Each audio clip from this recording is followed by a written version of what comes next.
What's going on, guys? This is Nate from the Script Academy. Welcome you to our next deck profile here on the channel. Today we've got a deck profile from Chris, coming straight from the feature match. We've got his Super Heavy Samurai Adamancipator deck. Let's go ahead and jump right into it. Alright, so not too different from the last time I was on the channel. A couple changes, just testing some stuff out. We have a regional this weekend, but Adamancipator, so 3 of the best one, 3 of the other decent one, and then I did talk about in the last video cutting Seeker down to 2. Take it or leave it. I don't know. It's kind of still like the main time I saw it tonight, it was still stuck to my hand in both copies. So like you need it, but it's the bane of the deck sometimes. For the Adamancipators, 3 Kawakimeru Supplier, 3 Kawakimeru Guardian, or 2 Guardian, sorry. Thought about playing the 3rd here and there, but 2 seems just okay. Did you ever miss it? I mean, not really. There are times, but it sucks when you open multiples of it. Because even then, like half the time, I'm not even really searching it off a supplier because I just still want to keep some rocks in deck to actually try to excavate. But if I can get him off early and still have like my pendulum summon or a normal summon, I'll usually do the search. But no, the ratios for that's been okay. We did still 3 of the water lizard, that gives you the additional normal and kind of floats, comes back, creates some cool lines of play. One of the matches tonight, it took me a minute of thinking, but I was about to end on a much more mediocre board and was able to actually end on a couple negates with, you know, mainly using him to kind of help bridge some synchro gaps. Didn't matter because I got Dark Rulered and like Book of Moon twice and Imperm that game, so you know. Didn't even matter. Yeah, it didn't, but you know, yeah, he had it. And then this was a new addition to the deck. I don't have my friend let me borrow them tonight, but 2 gate blockers. Was just kind of trying out the non-targeting protection. Field spell part sounds kind of nice, but it was really more just nice to have an extra rock body, if anything. That's it for the rocks, at least as far as like engine goes. For super heavies, 3 bike, 3 Wakashi, they're your starters for it. I mean, the deck is very mediocre if you don't see either of these in the opening hand. It's unfortunate, but when you do, it's actually a lot of fun. 2, just because I usually open 1, and then the 1 times I side them out, I open the 1. So I just don't do that anymore. I just play the 2 and try to play the game. Still on the 3 Soul Piercer. I just like seeing it and not having to grab it off of the low scale or bike. Just lets me kind of extend a little further if I already open it. Creates just some other cool lines of play. Sometimes I side 1 out. And then the 1-ofs for that, the mandatory Soul Peacemaker, part of the combo, brings out this guy. The other lines that the opening the Soul Piercer kind of helps open up is the Wagon, which helps search the Claw, helps you chain block for Genius when you're trying to grab Regulus, and then this helps you go into some cool Cupid Fish plays or help you get into like Raptide with just the super heavies so you can get the rock engine rolling. And then the 1 Regulus, searchable, free negate, pretty good card. Negates are good. And then the 1 Hoppier, we're still doing that. Resolving Satellite Warrior is just a blast sometimes. Helps dodge some other things. Now what do you do with this one again? So you search it off a Cupid Pitch. When you synchro Cupid Pitch off into anything, you can add a level 8 or lower monster with 600 defense. And then this, during your opponent's main phase, you can target a monster you control, special summon this, and then immediately synchro summon with that targeted monster. So usually you'll try to like have Savage Dragon or Dragite, I mean, in a perfect world both. And if you've already burned one of their negates and they're kind of still pushing, you can have this because it's searchable. Target one of those, go into Satellite Warrior and pop a whole bunch of cards and have them get huge. There's other cool plays where like I kept a Raptide up because the DD Crow effect was live. And then was waiting for, if I burned that, I could have gone with this or that into like a Savage or a Dragite from there on the opponent's turn, which is pretty good. Or I mean, if you haven't made it yet, go into Baron on their turn for another negate. Just pretty good stuff. Yeah, that's it for the 1-ofs. I don't know why this just got out of order, but it is.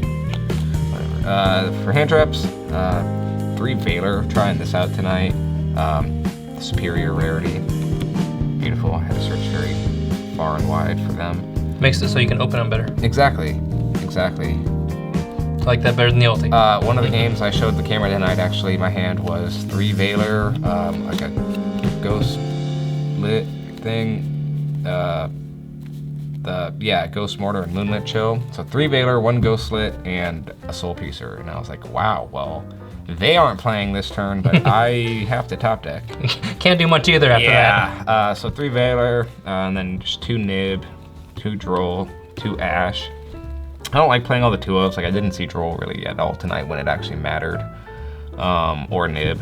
But I wanted to have a little bit of room. I already went to 44 tonight, but I don't know. Want more room for more hand traps, but it's hard with all the engine. But that is it for the main. Like I said, 44. Matchups are okay. Sometimes just bricks, but it's rocks. That's what they do. For the side, still kind of all over the place like last time, but the 3rd Ash and Droll. Other 1-ofs are Spell Canceller and Pinkertops. Really do like playing Spell Canceller. The times it's put in work, it's been actually ridiculous. That was part of the reason why I was trying the gate blockers tonight, because I've lost a few games to this just getting impermed. Or like they target it with imperm and then I have to like waste the Baron negate or something on that, and then they just hit me with evenly or something solid. Feels pretty bad then, so having the targeting protection sounded nice. Didn't come up specifically for that, but Spell Canceller definitely did win me a game tonight. 3 Gameciel. Playing that one just because it's the smallest. It can put a water engrave to make Dragite live. Just get rid of problem stuff for free. We have some people who like to go into time, so we play Dogwood.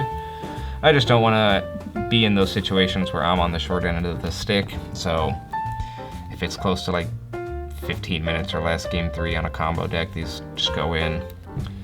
It's always interesting, the people who like to go to time are playing those combo decks that seem to take 15 minutes for their turn. Oh, absolutely, and have, they completely forget what their deck does. Yeah, but I'm not trying to get into those situations, so they can take the 20-minute turn. That's fine as long as they're summoning monsters and I'm gaining some life points. Didn't go into time at all tonight, I don't think. 3 Ghost Spell. Been pretty solid this format. Helps Branded, some other stuff. Just don't want stuff coming back from the grave. And then I was trying these out tonight, 2 Moonlit. I mean, can't really say anything of it. I opened it once, didn't need it. But again, just kind of wanted that life point edge as well. And more copies of Valor, just because I feel like Valor is pretty good this format. I'd play Imperms if I could, but I cannot play spells or traps. And then extra deck, I don't think changed at all from the last time, but we got the Cupid Pitch, Tilting Entrainment, part of the combo.